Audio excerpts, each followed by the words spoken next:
Американын борбордук жана түштүк чыгыш бөлүгүн торнадо коштогон катуу борон каптады. Андан кеминде 33 адам каза болуп, бир нече адам дайынсыз болууда.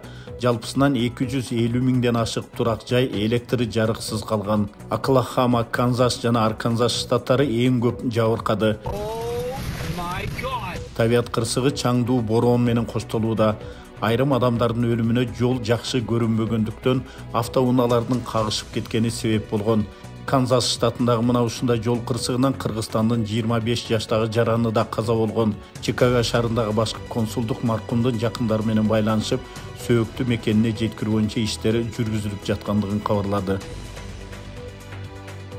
Талас областында 95,9 гектар сугат жер үй курууга сатылган. Бул тууралуу УКМКдан билдиришти.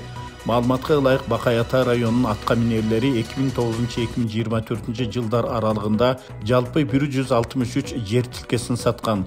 Кылмышка райондун акиминин тиешеси бар экени аныкталып, ал убактылуу кармоочу жайга камалды.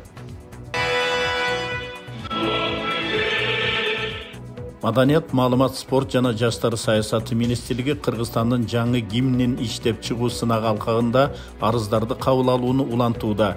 Бүгүнкү күндө 388 жарандан 564 иш кабыл алынган. Анын ичинен 91 талаптарга толук жооп берип, каттоодон өттү деп түшүндүрдү министрлик. Айта кетсек, гимнди кайра өзгөртүү тууралуу сөз өткөн жылдын аягында башталган.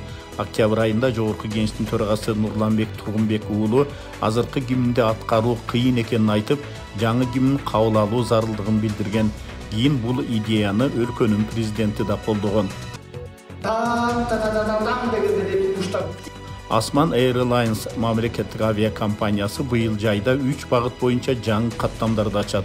Бул тууралуу Новости кежиге аталган компаниянын коммерциялык директору Айдай Шайылдаева билдирген. Маалыматка ылайык каттамдары Тамчы Алматы, Тамчы Астана, Тамчы Ташкент багыты боюнча аткарылып баштайт.